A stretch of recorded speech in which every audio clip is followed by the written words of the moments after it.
mapata ya RDC, spécialiste ya Congo profond, mfumu na mapata mfumu ya CPLA CAA. Ndenge kaka mesana kosepelisa bino chaque année, CAA mosepelisi ya bavion na ya kitoko a proposer pe kokoma ko proposer bino ba service ya kitoko pour na rendre meilleur. Ba voyage na bino partout na République démocratique de Congo mobimba. Ba vol ya bon pikiliki pe ya mokwake ozo voyager na koko na assurance pour CAA assuraka toujours sécurité pe confort likolo nango bakisa ponctualité oyo esalaka bokeseni na ye. Lelo yo 33 ans mokoka na service ya bakongolais nyonso pe ya bana mboka mokili mobima endima ye. 33 ans d'expérience ezan tsaka VD. CAA mojalisi mfumu ya mapata kwanga ya ntolula botikela ngo bakongo kasi masolo ya vio na mapata ya RDC botikela ngo CAA seye yende mfumu.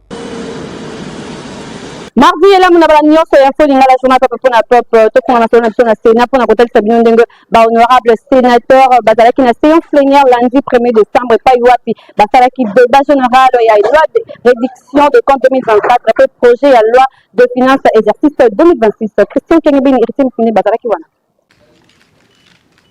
Après première lecture, na Assemblée nationale, projet à loi où Ezali Kolobela, réduction des comptes, la loi des finances, exercice 2024, et Ezali examiné na lecture Yami Balé lundi 1er décembre, paye une dami na commission économique et financière pour na ajustement présenté na ministre de la Finance, Doudou Fwamba, Likunde Libotaï, projet où Ezali déclaré recevable na Assemblée nationale, na plénière, et pas y a honorable député, où Yube examiné qui en na lecture Yaliboso, gouvernement a justifié contre-performance oyo na non réalisation ba recette extérieure détaillé ba effort et gestion na rapport na ye oyo ezalaki exposé liboso ba parlementaire. Gouvernement ya République démocratique du Congo a livré analyse moko détaillée ya situation financière nationale oyo ezali ko justifié ba contre-performance mosusu ya ba facteur exogène mingi penza non réalisation ya ba recette extérieure privée. Selon rapport contre-performance enregistré ezali mingi na non filement ya ba recette extérieure mingi lié na ba retard ya publication ba appui budgétaire pe ya Banque mondiale contrairement à l'exercice 2024 oyo ba soutenaki nyonso ezalaki accordé. Argenté national articulaki exposé na ye autour ya 5 points mingi contexte exécution ya budget 2024 observation ya gouvernement ya loi des finances rectificative pour l'exercice 2024 ezalaki adopté. Boye na clôture exercice budgétaire, ba recette ezalaki réalisé na pouvoir central, yango ezalaki élevé mingi penza na 35 milliards 513 francs congolais. Selon ministre ya finance, contexte oyo ya budget 2024 ezalaki marqué na ba défi sécuritaire ya makasi na Nord Kivu, Sud Kivu, na Mai-Ndombe epai wapi ba mobondo bazali kosala mobulu. Bosimba pe boye ba réduction oyo ezali étape moko essentielle na gestion ba finance publique. Yango eko permettre na parlement pe na opinion publique ba apprécier de manière et ba ressources nyonso ya mboka na biso oyo ezalaki collecté pe dépensé. Suite na motion ya procédure ya honorable Bossio oyo ezalaki proposé na assistance débat esalemaki te vote ya majorité esalemaki ke ba opposant na projet oyo batindaki yango na commission ECOFIN mixte paritaire pour na ba ajustement mususu. Na Assemblée nationale bosimba que séance plénière ezalaki organisé lundi 1er décembre na Assemblée nationale et pas wapi ba député ba déclara qui reste recevable de propositions de loi. Encore une fois de plus, plénière déclare recevable. Séance plénière il y a lundi 1er décembre dans l'Assemblée nationale ba procédé qui na vote ya projet ya loi où ezali kolobela autorisation ya prorogation ya état de siège na province ya Nord pe Sud Kivu. Seconde lecture na présence ya ministre d'État en charge ya garde de Sceaux Guillaume Ngefa. Boye ba déclaré qui recevable pe examen ya proposition ya loi organique ya cour constitutionnelle pe ba talaki mingi oyo ezali kolobela protection ya promotion des personnes ya troisième âge. Boye Nabokambeme ya premier vice-président ya Assemblée nationale honorable Isaac Chulumbai plénière babandaki na présentation il y a quelques motions d'information après adoption il y a ordre du jour. Au total 377 députés nationaux ba participaki na plénière oyo 366 députés bango bavotaki P11 bavotaki contre boye nyonso wana et se déroulaki na appel nominal ya chaque député oyo a participé qui na vote nanzela ya rapporteur Jacques Njoli et Sengekeli. Étape ya analyse législative boye baleka qui na ba texte oyo marqué qui d'abord examen ya proposition ya loi organique oyo balobela qui le 15 octobre 2013 ezali bongo loi numéro 13 bar 026 ezali kolobela organisation pe fonctionnement ya cour constitutionnelle ezala qui défendu na honorable Paul Gaspard Ngondankoy. Texte oyo elobeli mingi kota fin na ba conflit à compétence entre cour constitutionnelle et longo na ba juridiction mosusu pe ko corriger ba lakine oyo ezali constaté depuis ba décennie na application ya loi organique en vigueur pour garantir boye indépendance entre cour constitutionnelle na cour de cassation conseil d'état pe ba juridiction inférieure. Boye na proposition de loi oyo ba problématique ebele ezalaki soulevé epai ya ba éli nationaux.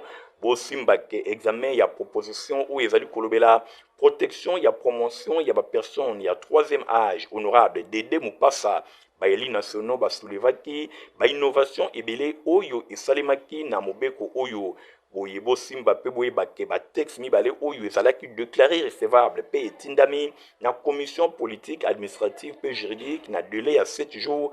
Commission mixte oyo socio-culturelle, pe genre, famille et enfants, basant à 5 jours pour nous examiner de manière approfondie les recommandations nyonso oyo ezalaki formulées. Honorable député. République démocratique du Congo est déclarée officiellement lundi 1er décembre fin ya épidémie ya Ebola na province ya Kasai. Cérémonie qui présidée par la première ministre Judith Suminwa Tuluka. Nathalie Kaïda. République démocratique du Congo est déclarée officiellement lundi 1er décembre fin épidémie Ebola na province ya Kasai. Cérémonie qui présidée par la première ministre Madame Judith Suminwa Tuluka qui marqué clôture ya période de surveillance sanitaire au qui bongo pendant 42 jours. Boye baki nouveau cas ya rémission ya dernier patient qui enregistré le 19 octobre 2025. Annonce au qui consacré succès majeur pour le système de santé congolais après plusieurs semaines d'efforts coordonnés dans le terrain. Ministre de la Santé publique, hygiène et prévention sociale Samuel Roger a rendu hommage à l'équipe médicale mobilisée et pionnier à la recherche scientifique congolaise dans la lutte contre Ebola. Particulièrement à Iplenga qui rôle le professeur Jean-Jacques Mouyembe, figure emblématique de la lutte contre Ebola. Grâce naye, non seulement ba diagnostic pe ba médicament contre Ebola et monanaki pour honorer héritage scientifique oyo, ministre de la Santé a annoncé création à prix Jean-Jacques Mouyembe. Distinction destinée à des chercheurs, prestateurs de soins, acteurs communautaires, où se démarquer dans la lutte contre l'épidémie dans la République démocratique du Congo. Bosimba qui est virologue congolais Oyo, Dr Honoris Causa, ya Université Ava, a obtenu qui prix à Hideo Noguchi na 2019, puis prix à leader ya santé mondiale ya OMS na 2023.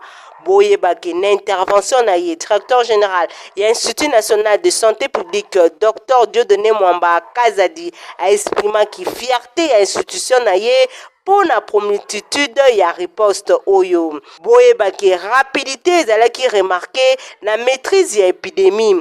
Semaine oyo ya contrôle et salemaki pour na koyeba soki épidémie esili maladie à virus Ebola etikali affection rare mais sévère souvent pe ebomaka très contagieux et se transmettaka par contact direct naissant pe liquide biologique ya moto oyo azal maladie yango to pe akufi à travers ba surface contaminée grâce à ba progrès scientifique ba vaccin disponible pe meilleure coordination ya riposte République démocratique du Congo désormais et ça na ba outil plus efficace pour na contenir rapidement flambée oyo.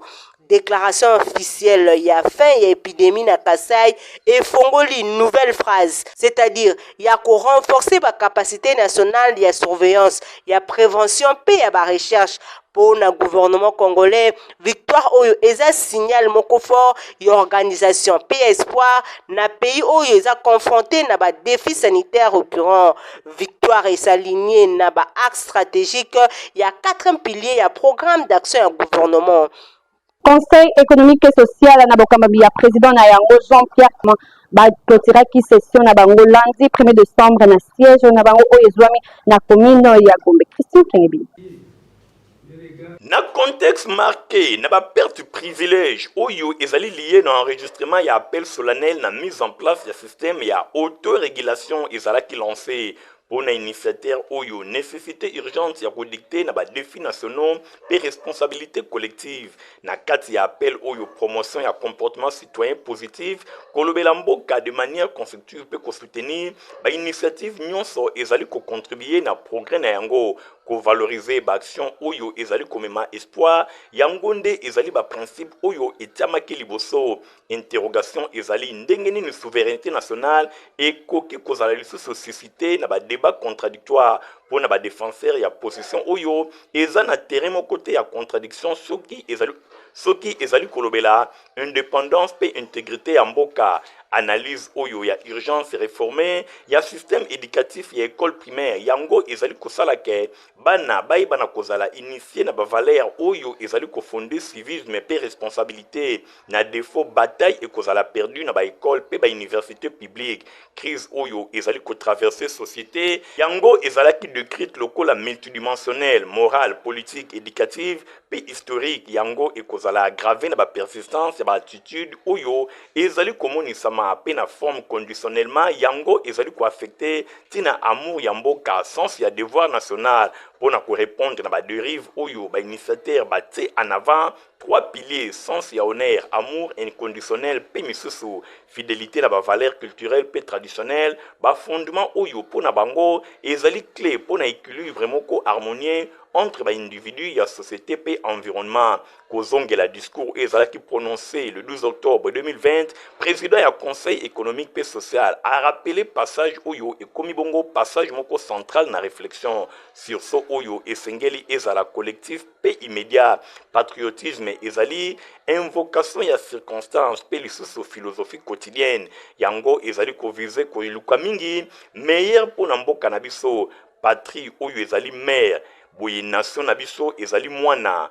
moko nyonso esengeli ezala respecté pe moko nyonso esengeli ezala protégé pe nourri message oyo ezali ko raisonner lokola appel moko ya makasi na unité na responsabilité pe na engagement citoyen liboso ya ba conseiller ya république ba membre ya conseil économique et social Jean-Pierre Kiwakana Kimayala à conclure na exhortaka moko na moko alinga à soutenir pe à défendre mboka na elan moko collectif indispensable pour na avenir ya mboka na biso République démocratique du Congo.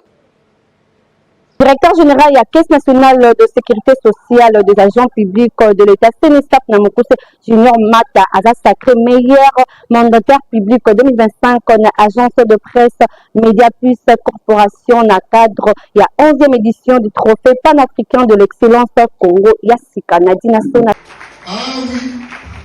Gouvernance imprimée na top manager, pe ba performance engagée, ezali ko imposer respect, pe ezali ko raisonner à travers territoire national pe au-delà de la frontière et la République démocratique du Congo na univers moko constante mutation na gouvernance publique na République démocratique du Congo ba trajectoire mosusu ezali ko imposer silence pe admiration lokola ya Monsieur Junior Mata Melanga directeur général ya Caisse nationale de sécurité sociale des agents publics de l'État ezali bongo na occasion ya 11e édition ya trophée panafricain et excellence Congo Yassika agence de presse Media Plus Corporation a décerné et pas il y a au gestionnaire au titre et meilleur mandataire public de l'année 2025 va reconnaître et pas naïe transformation radicale où ils allaient opérer na kati ya Caisse nationale de sécurité sociale des agents publics de l'État Sensap Namokuse empêché pour la raison il y a calendrier institutionnel.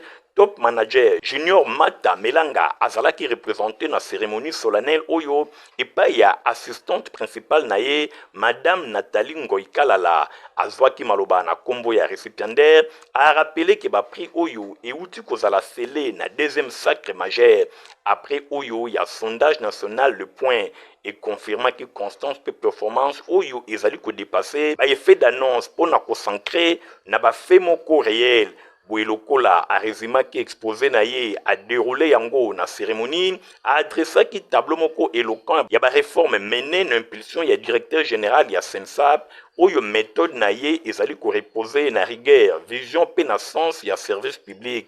Parmi les résultats oyo est marqué élargissement exceptionnel, il y a nombre ya basiré et l'équipe na 200 000 tina 1 600 000 mobimba. Oui, kaka na 3 ans, italisi politique et inclusion sociale pe active.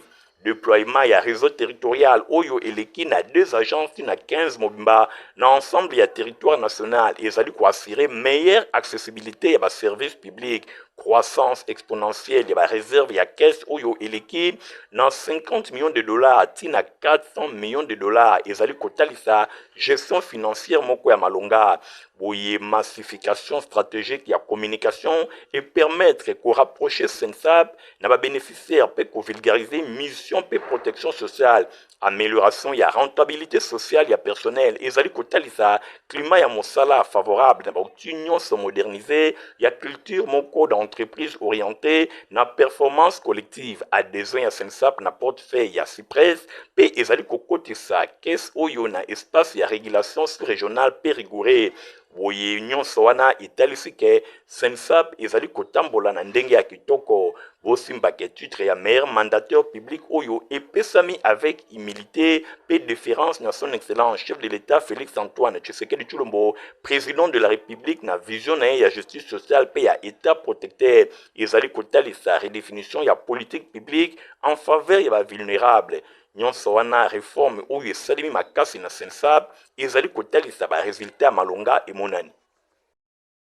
Lancement de travaux anti-érosifs salamaki mardi 26 novembre na seulement na ba quartier local qui ont été matondo pa wapi ministère ya ITPR John Banza na lobingo ya honorable Maotweni Bolanda. Ministre ya UTPR John Banza Lunda akitaki mokolo ya mercredi 26 novembre 2025 elongona molobeli ya bana commune ya Selemba honorable Maotweni pe directeur général ya office de voirie et drainage Victor Tumba bayaki na commune ya Selemba ezalaki pona ko lancer ba travaux anti-érosifs na ba quartier lokola Matondo pe Kingu. Ministre ya UTPR John Banza ayaki moko kimona meso pe ko lancer misala et puis ko tala pe ko lakisa ndenge ni misala e ko salema et ko dire 12 mois nyonso wana population avandi na commune ya Selembao atondaki ne sengo na ndenge ya kosakana te komona ke lobbying ya molobeli na bango honorable Maotweni dile responsable papa Selembao ezali kobota mbuma kala mingi te érosion et kobundisa malokola satana poétique bana commune ya Selembao libela. Merci papa. To sepeli makasi comme na ministre na quartier na biso. Soka yebo e pokonzi mboka sa saisi na makambo yo. Biso pe quartier na biso bongi, Matondo bongi, Kingo bongi. Tozalaki désenclavé. Mais maintenant, le ministre est là, il est venu pour donner la solution, pour donner la victoire au peuple. Toponaki mokonzi mboka azaka pona ba mususute. Tomonaki na ba côté maloeka, tozomona siko na Matondo. To sepeli ba population Matondo. To sepeli les ténèbres ne rayonnera pas toujours. Bakanisa kimbule ko beta ko yate. Maleke mbula aye kaka. Yemoko pe honorable Maotweni dile responsable papa Selembao azanga kite kotalisa sans ya misala oyo ekosalema. Na za vraiment émis de joie na komona yemoko ministre John Banza ya ministère de l'infrastructure na niveau national ya ITPR oyo andimi lelo ko palper au doigt réalité ya ba érosion oyo nga na ochila ba makelele na ba radio na ba TV et puis oyo na monaki plusieurs fois DG à OVD ou aza collaborateur na ye vraiment na sepeli makasi na descente et ya ko lobaza descente oyo za un simple visite mais za lancement ya ba travaux oyo balaka kinga ike sengeli érosion ya Kingu ba action anti-érosif e banda et lelo zaki lancement ya ba travaux wana et tozo lika ke na 12 mois ba pesi bango érosion ya Kingu et kozala stabiliser et puis na sepeli pourtant na poser problème ya poursuite ya kirage ya Kalamo et sika mai kozala déverser na sepeli na proposition na sali bango ya koluka ko sali la biso d'amis de berge, namonia ACP la vie, mais vraiment c'est ça le développement, né dans la Paris et dans la Bissika Moussoussou. Par exemple, un modèle type, il y a quelque part, en tout cas, bana Selembao, bon années 5, pour nous l'obéir solo. Les gens n'ont pas maté, pour mon ministre de l'ITP niveau national, aïe, pour aller Kimbela Nangaï, et puis Andimi, pour ça la mille de berge, Nakalamu, Oye Kokoma, Maï a été déversé, a été sopana quantité de nini. Et comme ma libanda te ba inondation ko sala na société. Ezala kande boye esika bazangi molobeli bakonyo kwama bana komini ya Selembao lokola baponaki honorable Maotweni basalaki choix ya malamu bambuma yango yo ezali kobotama lobing ezali kokoba se kokoba bino moko bomoni John Banzalunda ministre ya ITPR elongo na DG ya OVD Victor Tumba bakiti na terrain pona kosilisa érosion kala mingi te na komini ya Selembao.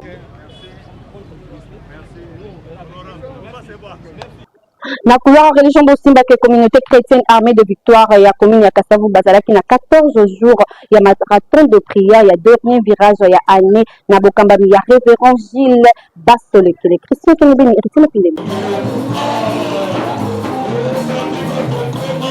Du lundi 10 novembre au dimanche 23 novembre 2025, kuna na communauté chrétienne armée de victoire extension ya Kasavubu bazala kibongo na 14 jours ya marathon de prière ya dernier virage ya année na motomolo ya révérend Gilles Basolokele bakisela kaye Petit Coutino Charles de Fay Oyo ezalaki bongo na thème Mon Jésus est le Dieu qui se laisse trouver. Ezalaki tiré na ba livre ya Jérémie chapitre 29 verset 1 à 3. Bondi melanga peboye ba ke clôture na yango ezalaki fête lokola balongi oyo bazwi eloko epai yankolo.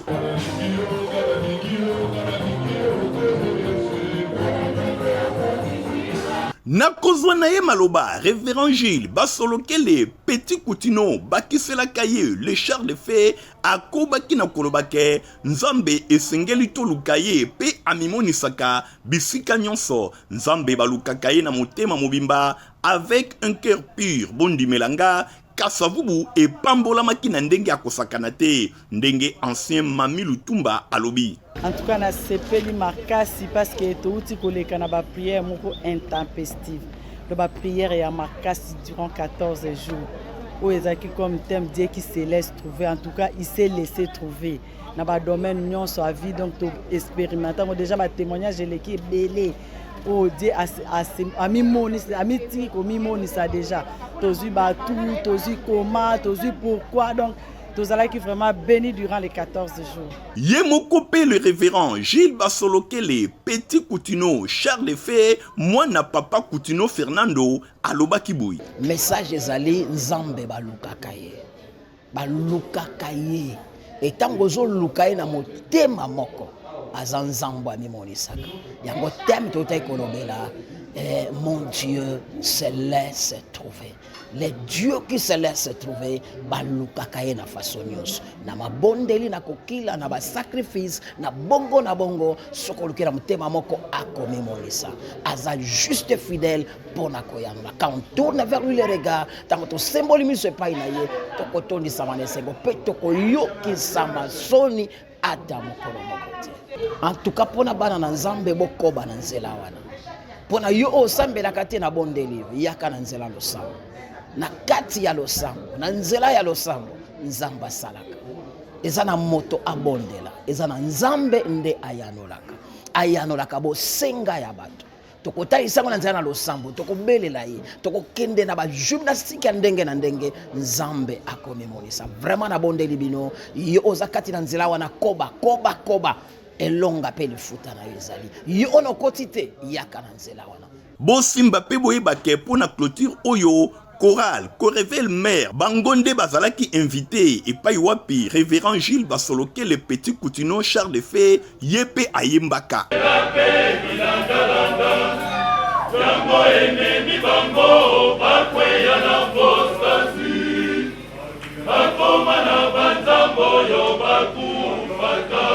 Ah oui, armée Armée de Victoire Kassavubu et Zouamine Avenue Inzia, numéro 46, référence ba croisement et ba direction Gambelana Inzia, deuxième parcelle pour Awande, Yesu Kakande, Akumi Samaka. Na cadre ya Mardi Malongi, secrétaire exécutif ya Iko Brege Engali azalaki na masolo na baseli na ye na commune ya Lemba. Fabrice Lingomi estima kende bazalaki wala. Toujours na cadre ya Mardi Malongi, ndenge Brege Engali Mfiri Obama amesana kosangisa ba cellule awa na ville ya Kinshasa pona mardi oyo azalaki na cellule oyo ezwami na kombo na ye na quartier Salongo na commune ya Lemba epai wapi ateyaki ba cellule oyo bayeba na kosadire massivement alobi moko na moko esengeli a soutenir parti oyo iko etondisami na ba valeur na ndenge ya kosakana te. Brege Engali Mfiri Obama alobaki na bato misala kitoko pe ya malonga oyo gouvernement ya Judith Suminwa ezali kosala sur le plan économique, autorité morale ya iko azali kolala pongite mosala ezali kosalema na ndenge ya kitoko boye na une année carburant ekiti 3 fois biloko ebele ezali ya kokita kasi boni transport ezali ya kokita te.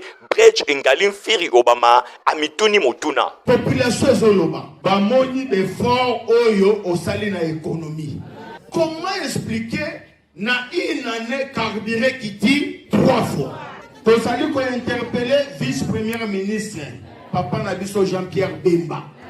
Population bazolela balobi, mais comment expliquer carburant et qui dit? Ndenge nini kaka prix ya transport ndenge zala ki etikali kokita te. Expliquer biso génie nezana kati wana. Les lions de la ville ateyi bato nyonso na cadre ya Mardi Malongi bakanga makaka na parti Union Congolaise basomba ba carte na bango pe ba soutenir autorité morale Daniel Mukoko Samba na mosala azali kosala na kati ya gouvernement surtout na vision ya chef de l'État Félix Antoine Tshisekedi Tshilombo na impulsion ya premier ministre Judith Suminwa Tuluka.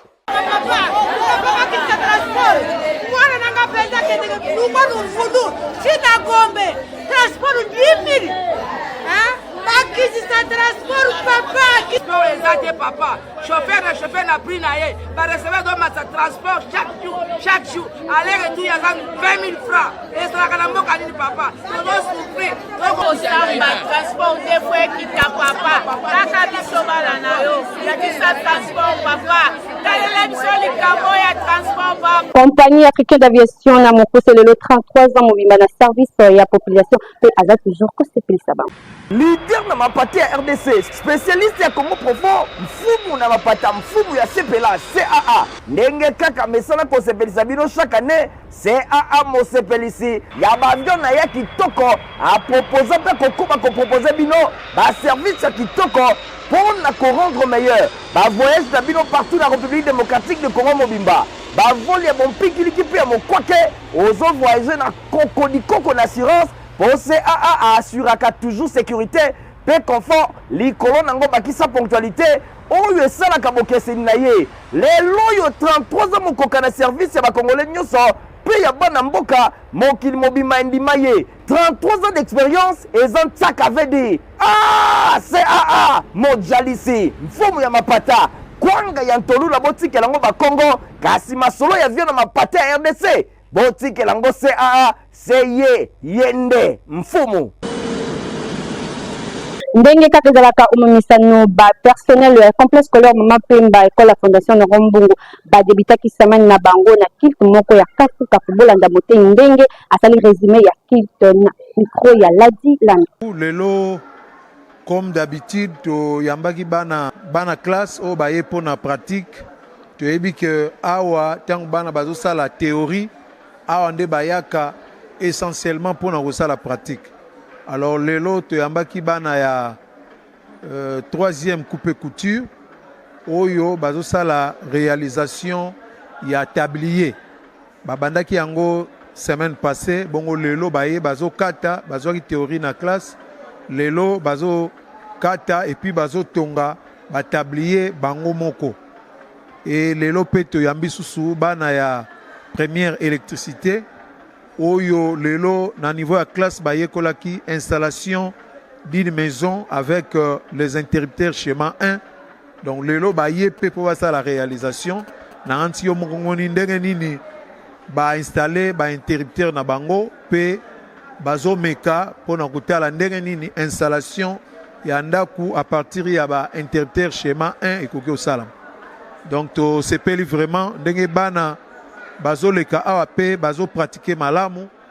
Donc to ko assurer kaka na ba parents to na ba école mususu awa matériel vraiment ezali to uti ko baksali susu ba matériel mususu notamment na coupe couture ba machine à coudre et belé to bakisi ba ordinateur ainsi que ba matériel et mécanique na électricité pour na pratique vraiment malam. Donc vraiment toko manquete ko jeter ba fleur ko pe sa remerciement na son excellence Néron Mbungu Fumu Abanga Moyo parce que chaque fois azo yoka kolela na biso azo bakisa matériel pour que bana o bakoleka awa non seulement baye ba théorie mais surtout baye ba pendant pratique malamu pour un technicien ou un ingénieur ya lobi soka yebi pratique te azali na ingénieur ya pamba mais ingénieur o yebi pratique donc yende azali vraiment ingénieur o azali complet yango awa tozo yamba bango bazo sala pratique malamu. Donc vraiment merci na son excellence Néron Mbungu Zambe apambola ye Zambe apese ba initiative lisusu ya sika pona ko continuer ko soutenir pe ko encadrer jeunesse o ya lobby.